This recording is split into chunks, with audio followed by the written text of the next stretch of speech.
Maraming salamat po. Nagbabalik po ang inyong programang Aksyon Central Luzon Special Edition. Ito pa rin po si Sunny Lopez at ang panahuin po natin ngayon ang Undersecretary for International Economic Relations po ng DFA, si Ambassador Lula Quiambao del Rosario. Ma'am, gusto ko lang pong pag-usapan natin ito dahil napakahalaga nito. Naghanap kayo ng trabaho, di ba? Maraming mga bansa ngayon, even yung mga advanced at mga developed bansa na bumabagsak po. Nawawalan ng trabaho. In fact, I touched on that when I said I went to Italy and I know that some Spain, of some of our fellow Filipinos have lost jobs, so they're just doing part-time jobs. I do recognize that. But at the same time, let's face it, a business will do anything to create profit. So they will do anything to cut down on costs. But of course, they will not compromise quality. And I think that's why I keep on saying, all right, let's try to work on education and improve our quality, the quality of our workers, right, from prep all the way up to college. But at the same time, our mandate, my mandate right now, my basic task right now is to bring jobs to the Philippines through the Department of Foreign Affairs. Of course, we have our DTI and our DOLE. Yes. Yeah, they're doing that. But you see, the reason why DFA is the best agency to search for jobs, it's because we have embassies and consulates in 94 locations. Whereas the Department of Labor, they only have labor attaches or labor in charge of creating or looking for employment only in maybe at most 50 of those posts. Limited. Yes. And at the same time, when people go abroad and they talk to an embassy official, sinong una lang kakausapin, ng ambassador o yung labor attaché? Kung ikaw. Di ba pipiliin mo yung ambassador? Di ba? So for us, I found out that I can, as an ambassador, I could open doors. If I ask a company, I'd like to meet with your CEO, I was never turned down. I mean, that's the good thing about being an ambassador. You say, the ambassador of the Philippines wants to talk to Mr. So-and-so, no turning down. So now, what we did was, all our ambassadors now are being trained. We just went through a training of our ambassadors to the Middle East and our ambassadors to the Asia-Pacific region. And we taught them how to sense the environment, where to look for jobs, what are the developments there, what economic developments are happening, what are the new industries coming up, where labor is needed, where manpower is needed, and where which investments can be brought back to the Philippines. And one of them, of course, I should not admit this publicly, but I am admitting it publicly before you. One of my main objectives is really to create an economic boom in Central Luzon that will help develop Bulacan, Pampanga, Tarlac, Zambales, and maybe all the way to Pangasinan. Because I see the potential of Clark and Subic. Because I see that if you put these two together, they're bigger than Brunei. I think we've discussed that before. And of course, if you look at the manpower resources here, we have a lot, okay? So during one of those training sessions, we brought the ambassadors here, at least those from the Middle East and Africa, to take a look at the Sheikh Al Sabah Global Gateway. The reason was that we wanted to show our ambassadors in the Middle East to see what the Kuwaiti government has gotten itself into in terms of helping us develop a logistics gateway. And as I said, because of that, the Sheikh or the Emir of Qatar decided to follow. Diba? And I said the Bahraini might come in and the Saudi Arabian prince might come in. So in other words, they're beginning to see that there's a potential here. However, I have to give some caution though. We have to be ready for the jobs. For instance, Lufthansa Technik. Lufthansa, you know that, one of the best airlines in the world. Okay, Lufthansa Technik, I mean, Germany with France and Italy, they created what they call the Airbus. For those of us who travel, you travel through Airbus 300 and so on. Now, Airbus created the biggest airplane in the world called the Airbus 380. Somebody has to maintain this, somebody has to redesign it in case you want more seats and you knock down one aisle para lumaki, di ba? And you might have to refurbish it. Do you know that Lufthansa Technik now has an operation at NAIA, or Ninoy Aquino International Airport number 3, and they hired 2,400 Filipino mechanical engineers whom they trained in Germany. So I was talking to somebody, they said, can't we not bring a branch at Clark? You know, the first question that they asked me was, do you have a lot of mechanical engineers in Angeles? I could not answer that. Maraming other courses ang kinukuha. Kaya nga, di ba? So I said, oh my God, I said, we don't have mechanical engineers. And of course, the mechanical engineers have to pass the German standard. Yes. Very strict yan. Very strict, di ba? So where are our people going? They're But going. these are good paying jobs, right? Yeah, they are high-paying jobs, and I think they're paying our engineers home-based, an average of $1,500. I mean, where can you find a job like that, di ba? Yun ang mababa, it can go up to 2,000. Parang naka-abroad na dito sa Pilipinas. Yes, nandito na nga di ba?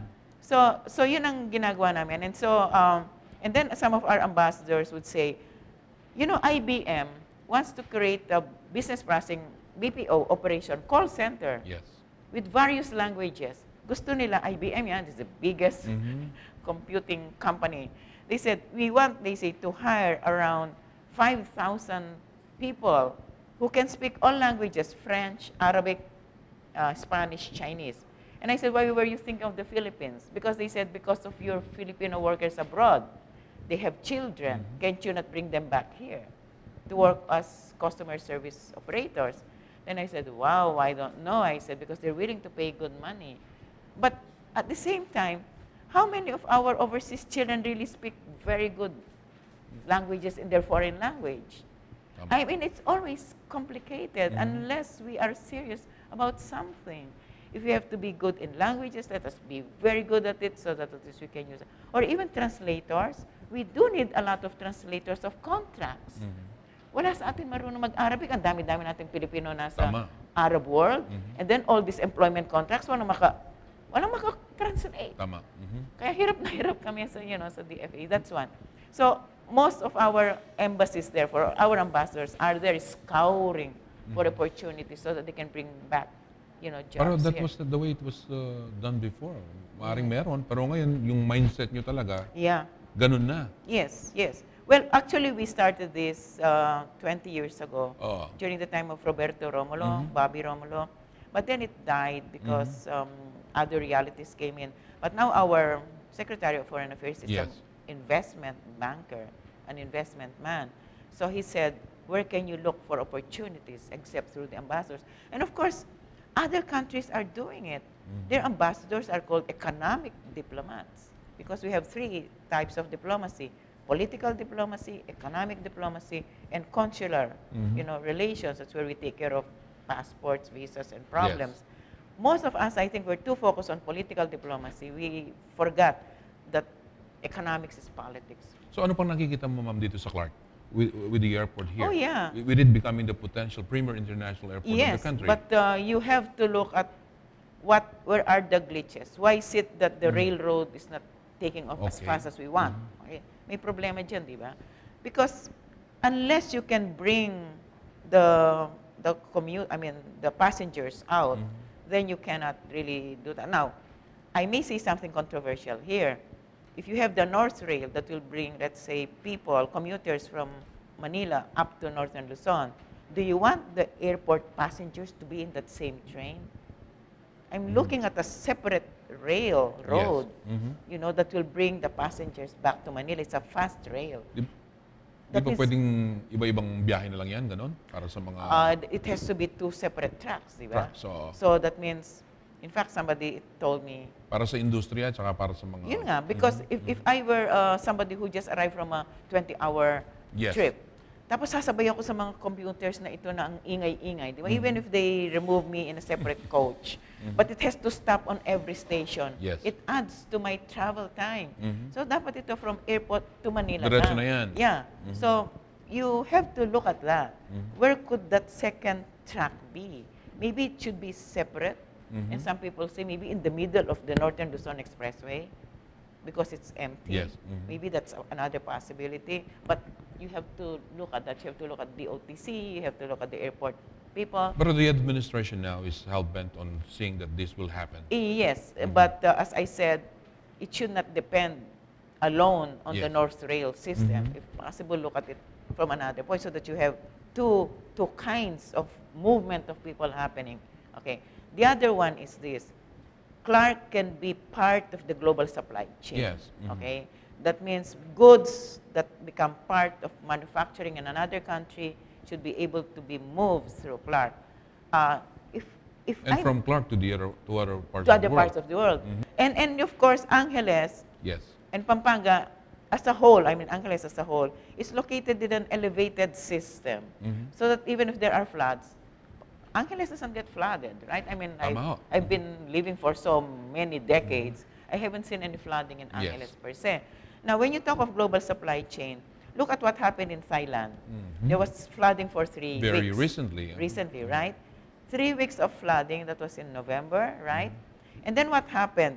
Isn't it, they could not move the products. Yes. Like the Honda, Toyota, they all suffered in their manufacturing because they could not move parts Plus of in the the automobile. delivery of the orders, Yes. which is very vital Yes, to right. companies. Yeah, so that's the global supply chain that we're talking about. So that if you're manufacturing products at Clark, they should be part of the global supply chain. Dapat ito magiging components ng ibang produkto. Maybe we should move some of our electronic products production here para madali, di ba? Yes. Madali nang isakay. It was one of the biggest moneymaker para sa Clark. Yeah, yung kaya nga, electronics. di ba? And then we go into nanotechnology, Yes. yung mga ganyan, no?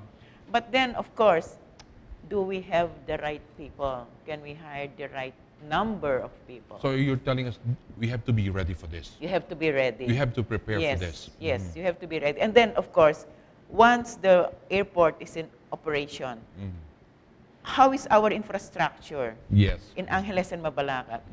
Because I'm sure how long does it take you to move from one place to another outside Clark? Ang bagal, di ba? Mabilis sa loob. Mabilis sa loob, pero Oo. sa labas ang bagal. So, if you have to cater to tourists, are you willing to subject them to the same traffic that you're subjected to? If I'm a tourist, I wouldn't want that. Because for me, time is gold, right? I'm paying you I'm paying your services, you know, by the hour, by the minute, and the faster I move, the better it is for Yes. me. Because people who travel, time Especially the is businessmen, important. no? Yeah, Oh, yeah, mhm. yeah. I mean, Naya, dito, how long does it take for a passenger to clear immigration? For some people, they're studying that. In Australia, sabi you should be out in 5 minutes. In 5 minutes, right? Or 8 minutes. Sa atin, gano'n katagal naghihintay. I mean, Ayok mag-comment dyan. Oh, sige. Matagal-tagal ata ng comment. oh, even our baggages. How long do you wait for the carousel? Umiinit yung ulo ng mga mga turista, yung mga negosyante. Kasi parang ano yan dapat meron kang egg timer. Parang maliit lang na problema pero malaki para sa... Lumalaki. Kasi sa'yo, let's say maghintay ka ng 8 minutes. Oo. Ako maghintay ako ng 8 minutes.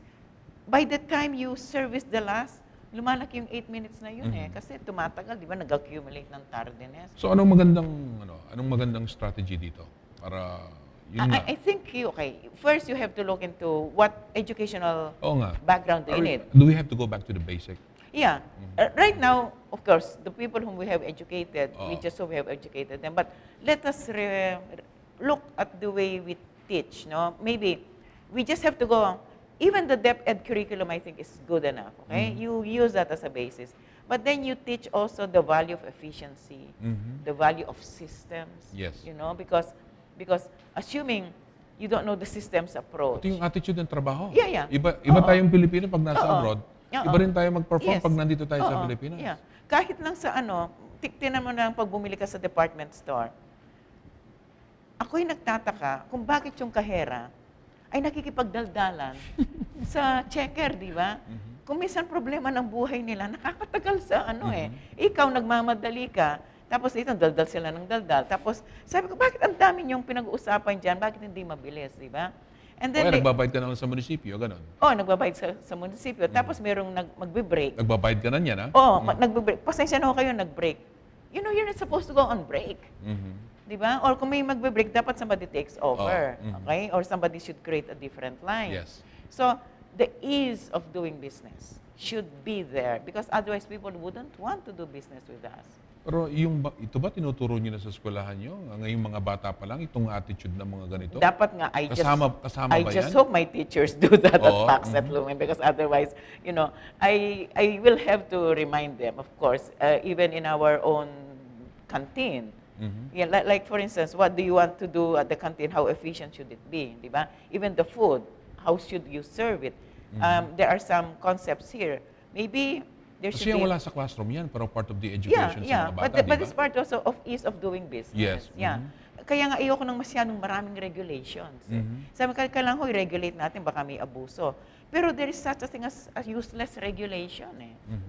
Sobra tayo sa pag-regulate, baka naman nakakahamper, nawawalan ka ng gana. Kahit ng paghingi lang ng business permit, ilan ang kailangan steps bago ka makapagbukas ng business. In Singapore, you can open a business in 1 day. In the Philippines, 26 days. Sa China, mas mabilis din, di ba? 18 days yata. Mas mabilis sa atin. Pero sa atin, 26. Yung Vietnam, ma'am. Galing ka rin ng Vietnam. Ngayon, Vietnam, nag-i-improve daw sila. nag-improve, yeah.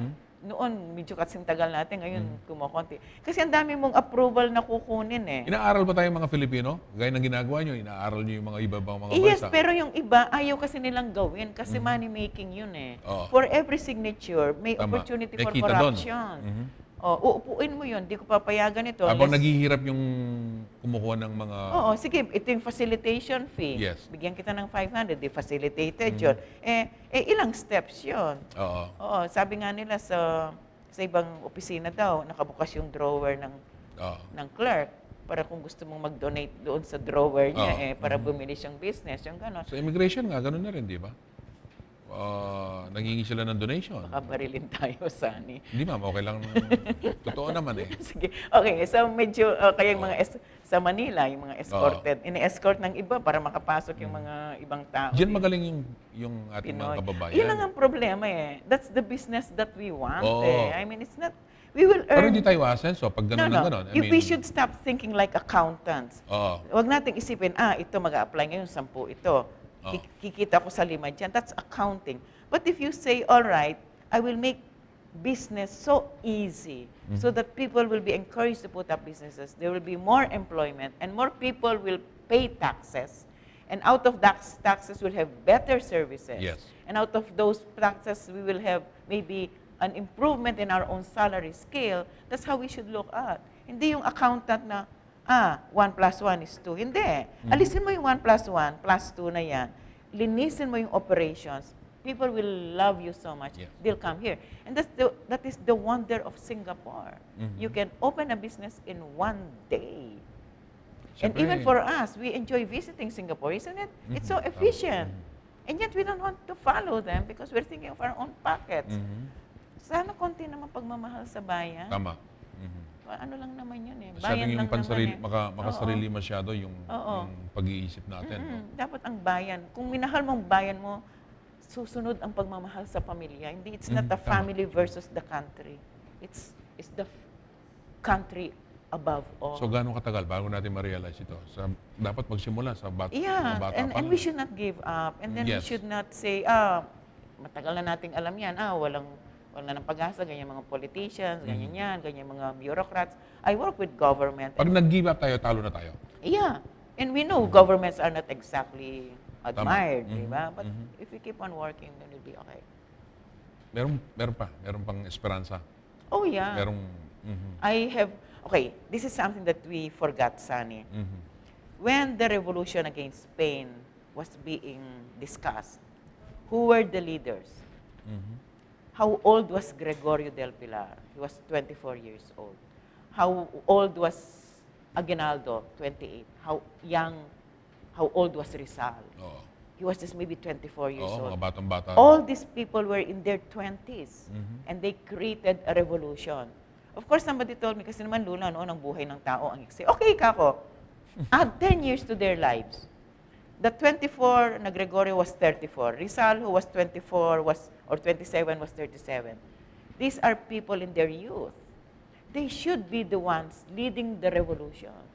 That's why I keep on telling the young people when I meet young officers, sabi ko, ang pagbabago ay nasa inyo. If you agitate, sabi ko, we will change. But if you just follow the older ones, those who went before you, sabi ko, walang pagbabago. For us, our time is past. But here I am still talking about, pwede pa, di ba? So why should the young lose hope? If you have young people who give up their lives in their youth, why should we be afraid to do that? And in a way, Nino is correct. The Filipino is really worth dying for. The problem is very few of us are willing to die. So, yun lang ang problema. So definitely meron chance. Oh, Kasi yeah, yung meron. Pilipino naman, pag nagtrabaho sa abroad, nag-excel naman. Yeah. Okay. Oh yeah, given the right environment. Given the... Kasi nga lang, mali yung environment dito eh. Di ba? May palakasan. Tama. Merong, well, everything. Di ba? It goes on how well connected you are. Yes. It's who your family is. Or whom you know, kung sinong ninong mo. Yung ganun eh. Kung Tama. alisin lahat yun, equal playing field will go well. Pati yung mga negosyante, ganun ang gusto Oo, nila. dapat equal playing field. Pantay-pantay. Magbayad ka ng taxes na akma sa'yo. Ikaw naman na BIR, pwede ba give the right taxes, di ba? Tsaka don't add too many fees. Nakakaano yun eh. Sa amin lang eh, mag-operate ka lang. Ang dami-dami mong dadaanin. And I know it. That's why I speak from experience. I have a corporation, di ba? It's a school corporation. I know what it means to do business in the Philippines. Pero ma'am, meron akong gustong tanong sa inyo. Mga senso yung Clark, di ba? Nakikita natin, 64,000 ang workers natin. We're gunning for about 100,000 in the next few years, no? Anong paghahanda naman ang dapat ginagawa ng nasa labas? Okay. Baka naman mapag-iwanan. Dito lang ang asenso tapos sa labas. Hindi nga. Kasi nga yung trabaho kung dito, yung workers magagaling sa labas. Di ba? So if you, that's why you... Puro services yung sa labas right now eh. Pero di mo pwedeng, kung anong negosyong pwede sa loob, pwede rin sa labas. No? That's why. That's why you have to get investors that will bring in big jobs, a number of jobs. But I think you also have to talk to the universities around. Yun. And tell them, ito ang ina-attract nating business. Like logistics, we're trying to attract global supply chain. Okay? We're trying to attract manufacturing that will be part of a whole. Can you train people this way? Can you train people who know systems management? Can you train people who know how to speak better English? Can you train people who are better at accounting? Can you train people who are good at communication? Even advertising can be sold as a service. Yes. Pwede mong itinda yun eh, kung marunong tayong mag-advertise. Tama. Yung animation natin. What if you put up animation industries here? Ang laki-laki pwede yan eh. Meron ba tayong animators dito sa Pampanga? Kukunti. Pero merong galing. Merong yung innate creativity. Yeah, yes. But we have to go beyond innate creativity. Yes. Maybe we might have to... You create the opportunity also for them to develop. We might have to open a college of fine arts, which later on will link up with animation because our best animators are graduates of fine arts. And look at fine arts itself. We sell our paintings abroad. One Filipino young painter sold his painting in Singapore for $1 million. And our paintings are so much in demand because our creators, we call them the creative industry. We now are going to the creative industry. These are the people who make animation. So tinutulungan nyo rin yan? Yeah. And of course, in fact, at the DFA, we hold art exhibits. To give, to let our people know, these are the new artists, no? Hindi ito yung pakopya-kopya lang parang Tama. Hindi ito yung portrait artist. Yung kuhang-kuha, sabi nila, hindi yun eh. These are the interpretative artists, di ba? And from these young artists, we start them exhibiting, and then later on, they gain skills. And then later on, they are able to sell their products later on even in Vietnam. There was an exhibit there one time. I think there were just 6 exhibitors. Yung 3 nakatinda na ng paintings. Kasi magaling tayo eh. Maybe we should go into creative arts or creative industry. Okay? Magaling yung Pinoy, no? Yeah. Magaling naman talaga. Kung disiplinado. Kung disiplinado. Hindi lang puro galing, no? o yung galing, sobrang galing, naging gulang. Oo, kaya. Ang ibang klaseng galing. Yeah, there are a lot of promising fields out there. We just have to tell people where they are and what they are. Pero masaya ma'am kami na naririnig sa inyo na nasa mataas na ranggo o may hawak na mataas na ranggo sa ating pamahalaan na ganitong pananaw na sinasabi nyo, ito rin ang pananaw ng administrasyon going towards this direction. Yes, no? yes, because we have seen the devastation of separated families. The social cost is just too much. We really have, unless they can bring their family members with them. It is sad. We have broken families. So ma'am, dinadala nyo yung mga, ano dito, sinabi mo, yung mga sa Middle East, di ba? May pera yan. Merong puhunan yan, no? At kulang naman sila sa tao kung minsan. Yeah. Nasa sa atin yung tao. Yes. So, hindi rin masyadong masama yung sabi mo, yung sa populasyon, di ba? Basta tama lang at wasto. In population, okay, that's controversial, okay? But for me, the key word is, how many children can we afford to educate? If you cannot even afford to educate so many children, why bother to have so many people who will, as they call it, parang dagulyamong mangmang. Ot rugo kasakitan mo kayong biyale. I mean, if that's why I said you have to be very rational. That's why I said you have to think mathematically. If I am young, why should I have more children than I can afford to give education to? I cannot always rely on the government. Because if every Tom, Dick, and Harry says, oh, bahala ng gobyerno dyan, later on, kami tayong magpapaaral sa mga milyones na mga batang pinanganak na walang planning. And then at the same time, ilan naman ang nagbabayad ng taxes, ilan naman ang nagdadaya sa pagbayad ng taxes. You know, hirap din tayo, di ba?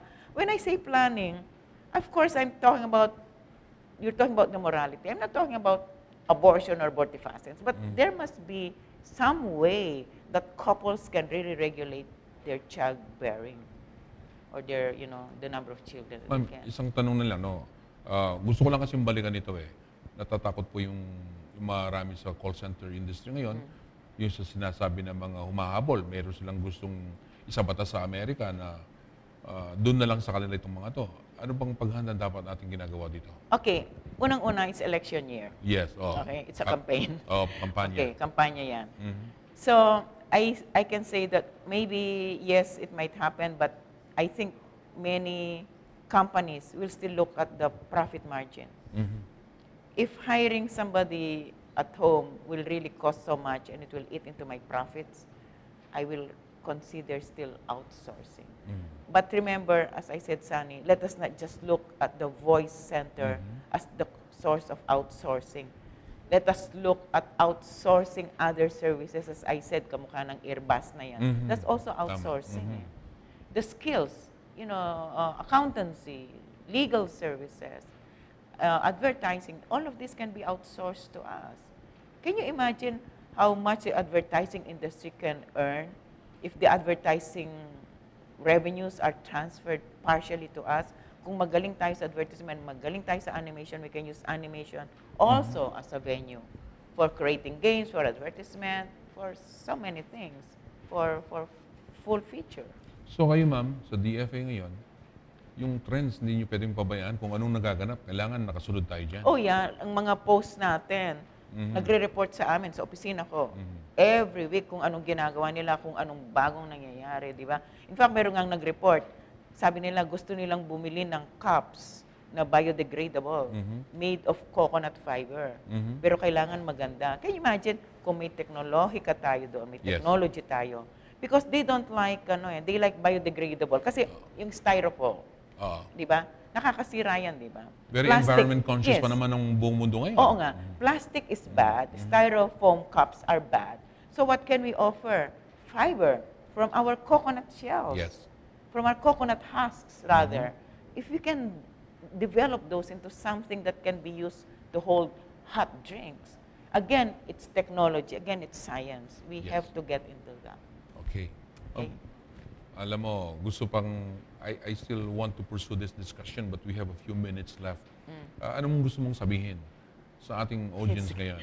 Basta huwag kayong matakot sa pag-aaral. Pero babalik ka again. If you can make this regular, every time you're here. Yes. Very, Actually, I visit Clark more often now because I namomonitor kita talagang. I do bring people here. And one time there was a big tourist bus that came here, kaya lang hindi ako nakasama because I was doing something else. But you saw those ambassadors, our ambassadors there. You saw those foreign honorary consuls. They were also here to see that. Ang masasabi And you ko, will continue to do that, right? Oh yeah. Next time, ang project ko is to bring honorary consuls from Europe and from the Americas. We'll continue to expose them here. Ang gusto ko lang kasi sabihin sa ating mga Kapampangan, magaling tayo sa business. We're supposed to be good in business and administration. But we should develop a love for learning. At saka wag nating isipin, ang hirap magpaaral, ang mahal-mahal. Saan mo pa ba ilalagay yung pera mo as an investment except in the mind of a child, di ba?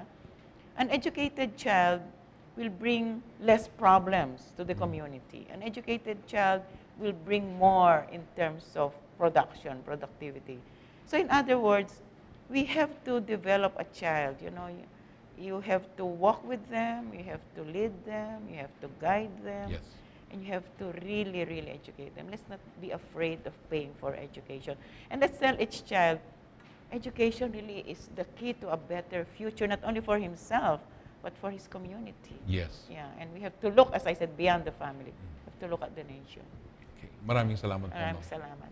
Okay, yung pinangako ho niya, narinig ho natin yan, napanood natin, na babalik po siya dito. At maganda naman po ang ginagawa ni Ambassadora, dahil po talagang, ako nakita ko yan, yung dahil mahalaga po ang kanyang posisyon na hinahawakan ngayon at marami ho siyang kakilala, napakalaki po ng tulong na magagawa niya para sa Clark. Pag natulungan po yung Clark at saka yung Subic, buong gitnang Luzon po, buong Pilipinas natutulungan. Pero hindi po pwedeng siya lang ang magtatrabaho, kaunti lang magtatrabaho. Dapat lahat po tayo magtatrabaho po para sa ikabubuti po ng bansa natin. So again, ma'am, thank you. Okay, thanks a lot, Sunny. Okay. You have a nice day now. Ito po Okay, yung thank you. lingkod, Sunny Lopez, sa inyong programa, Action Central Luzon Special Edition.